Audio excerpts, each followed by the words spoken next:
Hello everyone, welcome back to another video. Today I'm going to do a part 2 of life after birth as a teenage mom, how my life also changed. So first of all, before you watch this part, you need to watch part 1, and I'm going to leave the link to part 1 somewhere here on the screen. So please make sure you watch that, so that way you can understand the story more, and maybe it might just be a bit more relatable to you. Okay, so let's get straight into it. Part 2. So part 1, I ended it off by after I gave birth, I went home thinking that everything would be back to normal, thinking that everything would be okay, but instead everything kind of it changed dramatically.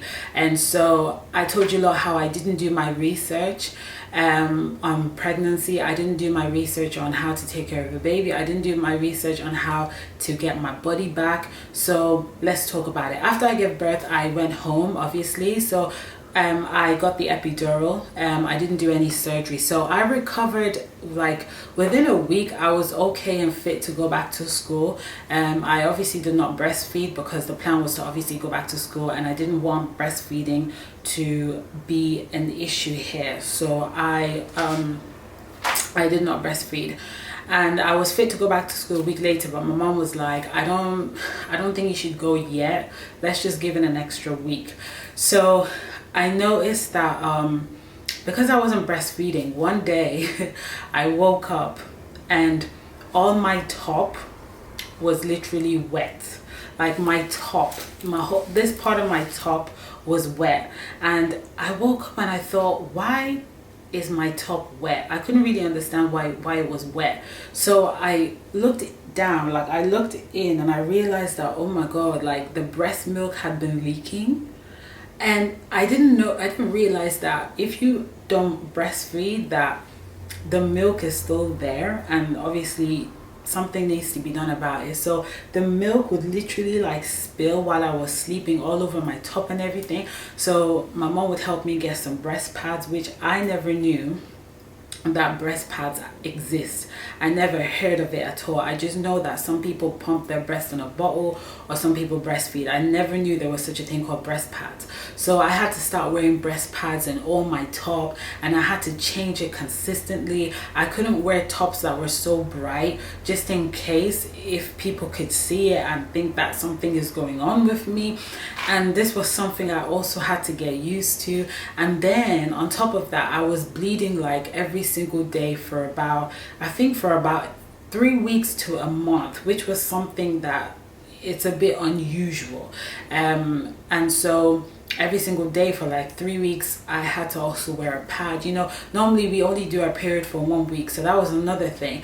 And then my belly. So obviously when I was pregnant, the baby had decided to stretch my belly out a little bit more, which means I had a bit more belly fat. And because I at the time I didn't even know it was postpartum depression, but I was eating a lot of carbs, fizzy drink every day, rolls, baguette. You know, I was eating a lot of carbs, because you know, when I'm like, in the past, when I'm depressed or stressed out, I turn to food, which is really a bad thing in the past, but I don't do that anymore. I would usually turn to food, and because of that, my belly didn't go back down the way it was supposed to after I'd given birth, because I didn't do my research. If I did my research, I would have known that I needed to cut the carbs down and take more protein in order for this belly to bounce back, and it was very difficult. And so I obviously had a fupa, and I had a belly fat, and then I had also gained weight. I had also gained back fat, and that was another thing that made me unhappy again, which I didn't have the solution to neither. And so after my whole breast thing stopped producing milk, I went back to school, like a normal person should. And some people have suspected that I had given birth, because obviously Dublin is a very small city. People know everybody, people see things and whatever, but that wasn't really my priority. I had went back to school and a lot of things had changed. My friends had changed towards me. Certain people that I used to get along with changed towards me, and I just didn't know why. And I just needed that one friend that I could talk to during this stage of depression. And I had one particular friend who was really, really close to me as of that time, and it was easy for me to talk to her about stuff and tell her about the kid and all that stuff. And she was really, really a good listener. Like, sometimes we need to give credit to people who always listen to us when we're stressed out, when we're depressed, people who would listen to us rant and talk all day long. You need to give credit to those people, because it is very, very rare to find people who will listen to you without judging you and without making you feel bad about yourself. And so I went back to school and my body had changed. Like, the way I used to run, I couldn't run like that anymore. I still felt like I had to really take it easy. And so what would happen is, going home after school, when I have homework and a baby to take care of, it was really, really hard to balance the two, because first, my house is quite noisy, so I couldn't do my homework straight away when I got home. And my mom has been taking care of the baby when I was in school, so it was my turn to do the other part when I come home. And so I would have to stay up all midnight to try and do my homework. And as a result of that, I was slacking. It showed in my results in my mock exam.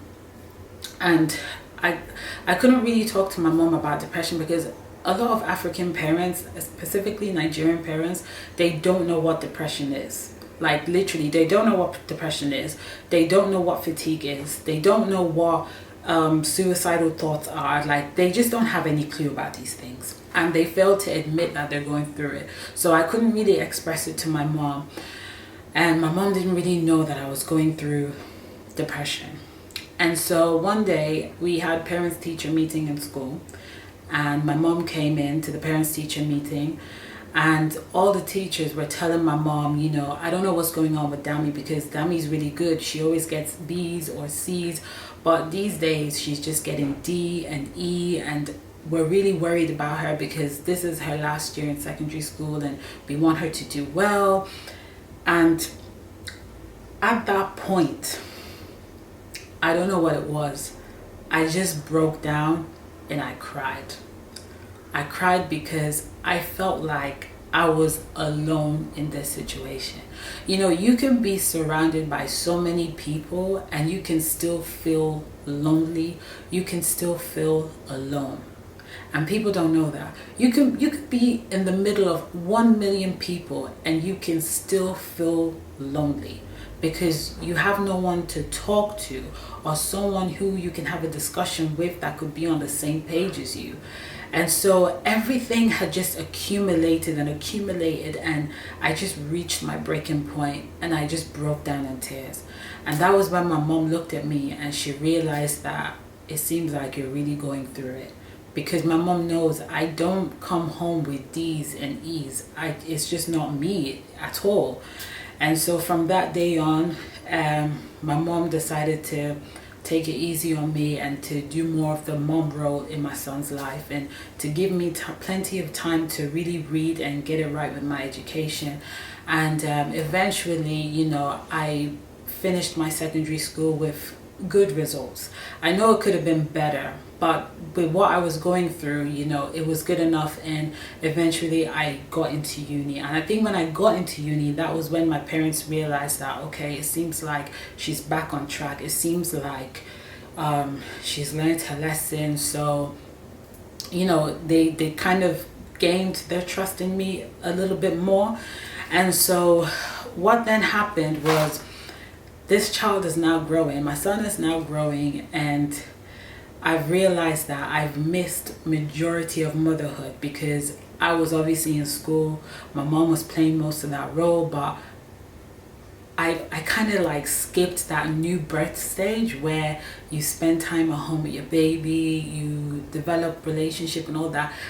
I feel like I've missed out on that bit because I was going to school, and now I'm also going to uni and everything. And so I never really felt like a mom. like, I never felt like a mom. My friends always forgot that I was a mom. I didn't even like feel like I was responsible for somebody else's life, because again, when you're not mentally ready for something, honestly, you cannot just force yourself to get ready, because mentally you're just not there. And that was why back then, this show called 16 I'm Pregnant was a very popular show, and I used to love it because I could relate to it so much. When you see like young moms going out there acting single, young moms going wild, going crazy, doing their thing, it's because mentally they don't feel like a mom, so they still feel like, they're on their own. They still feel like they got it going. They still feel like they're single and having fun.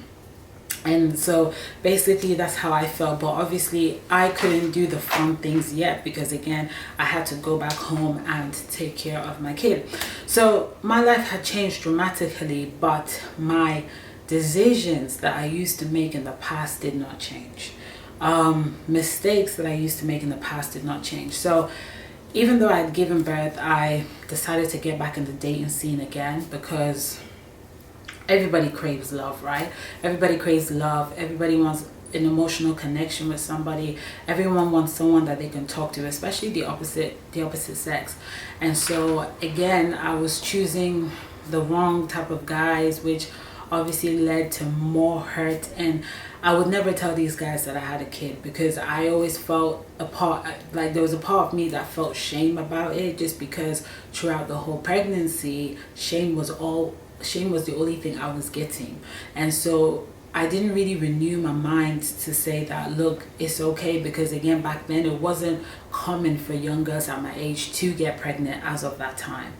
And so when I used to get in a relationship, I would never really bring it up as a discussion that I had a kid or anything, because I knew in my heart that I'm not, like, this isn't going anywhere. I'm just trying to waste my time. I just need company. I just need someone to talk to. And so I made wrong decisions. I go back into sexual immorality again. And then the father of my son as well, it was really toxic. Things weren't getting better. He made it clear to me, not by his words, but by his actions, that he wasn't happy with the fact that I gave birth to his child. He just wasn't happy about that. He would rather not, how do I say this? He would have preferred for me not to have gone ahead and give birth to the child, basically. And things got worse and worse, and it got worse to the point that one day he ended up disrespecting my mom. And at that point, I just said, nah, this is done. This communication with you is done. The only reason I felt like I wanted him involved in my son's life was because it was the right thing to do. I didn't grow up having my own biological dad involved in my own life. And so I didn't really want that for my son. But what do you do when you have a baby father who just abuses you every single time? Do you know what I mean? Not physically, but by his words. Do you know what I mean? I just said to myself, I'm done with this guy and I'm cutting you off for life. And I did. There was no closure, no nothing. Just cut it off straight away. And that was one third of like stress out of my life. Then the other part was me coming to the realization that I just didn't want to be sexually active in the dating scene anymore.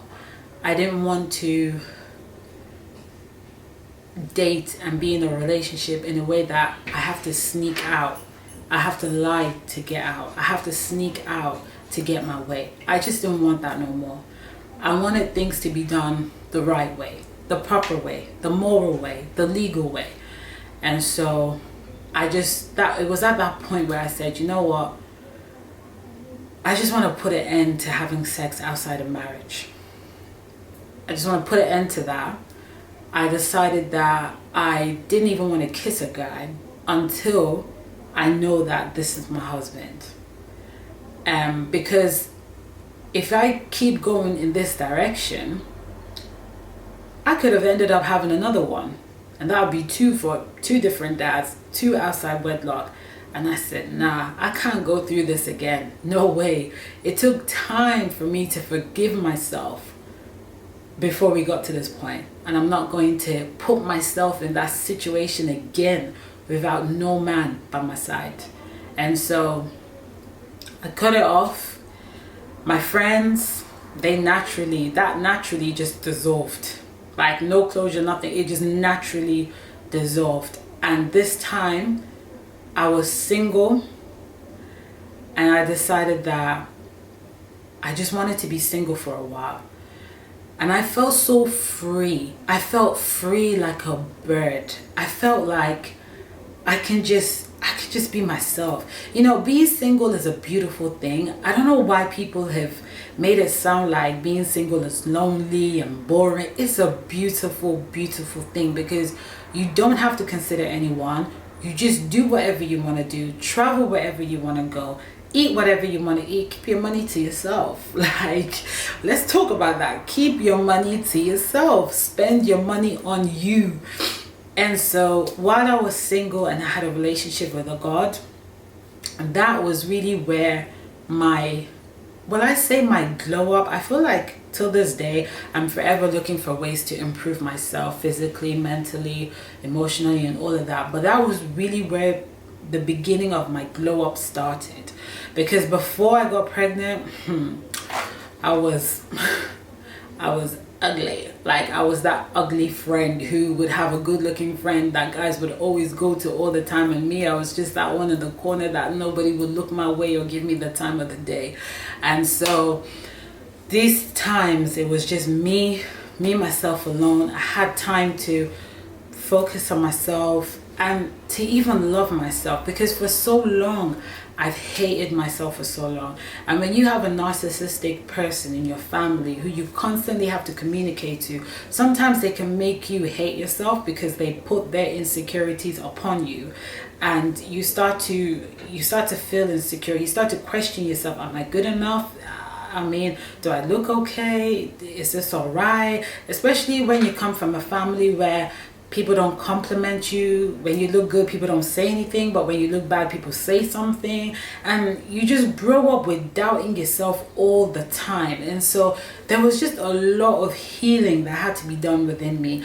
And it was only possible because I was single for so long. And even to this day, there's still things that I'm healing from, like looking for validation. What else? Always, how do I say it?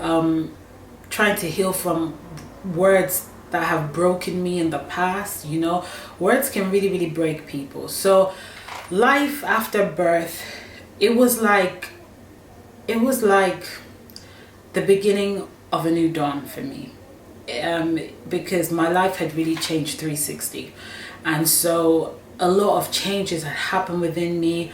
And you know, looking back, I'm really proud that I decided not to be involved with a man at that time. Even though to this day, you know, I'm still single. But I'm happy that I did not attach myself to anyone, and I stayed committed to myself and put myself first, you know, because for so long I've had to put everybody's needs before mine. I'm the firstborn in my family. 7 people in my family, I'm the firstborn. And I had grown up to put everyone's needs upon mine. I'd grown up to feel bad if I'd ever put mine before anyone else's. And as I was growing up, I said, you know what? There's just one of me. Just one of me. That's it. So if I don't take care of me, who's going to take care of me? Nobody. So I had to put myself first, and I had to be honest with the things that I had to change in my life. My weight, you know, till this day, I'm still working on my weight because I don't like my weight. Also, I had to work on being bold enough to say things how it is. Being bold enough, because the minute you start saying the truth, I promise you, you're not going to have too many friends, because a lot of people don't want to hear the truth. I had to learn to be confident enough and not to look for validation. You know what I mean? You know when you always grow up with self-doubt and you constantly have to ask yourself, does this look okay? Do I look good today? And you're waiting, you're hoping and you're praying that somebody will tell you you look good today, but you don't really get it, but you're just looking for it because you just want to be sure, because you've grown up with so much self-doubt. And so I had to one day say to myself, look, if I think I look cute today, that means I look cute today. If I think I look shit today, that means I look shit today. And I'm not going to wait for anyone or expect anyone to tell me I look good or I look bad. I just have to accept within myself, within my mind, look in the mirror. Whatever I see in the mirror, that is what it is. And I'm going to leave it at that. And so I had to learn that. I had to learn to not to keep people's wrongs within me. You know, I think a lot of girls are like this. We have this storage mode in our head where we've forgiven you, but we still remember every detail. I forgive you, but I still remember all the details, you know?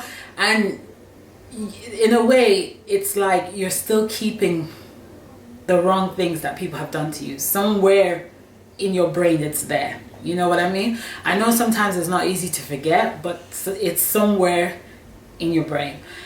And then also I had to take pride in looking after myself, you know, getting my spa pedicure done, getting my treatment done, just taking care of the little girl within me and being okay with just putting myself first. And let me tell you, when you do that, people will say, oh, you're selfish, whatever.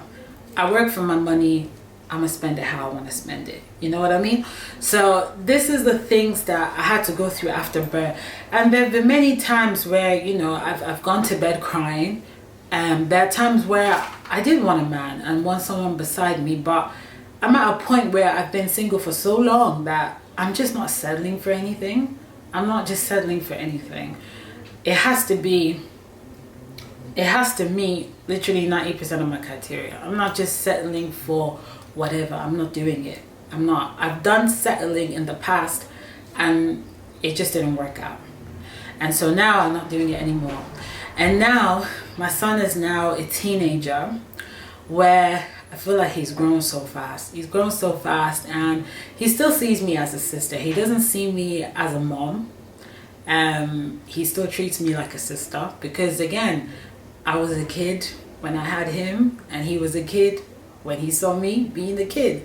So it's really a different relationship. And now that he's a teenager, you know, I'm trying my best to make sure that we get close and we have a close bond, because when I, you know, eventually get married and have kids, there's going to be like a huge age gap between the kids I'll have when I'm married and his age. It would be a huge age gap, and yeah, our bond would just be very different. It would really, like, it would be more like a friend kind of bond, because he still sees my mom as mom, even though he likes being close to me and he talks to me and everything, but he still sees my mom as mom.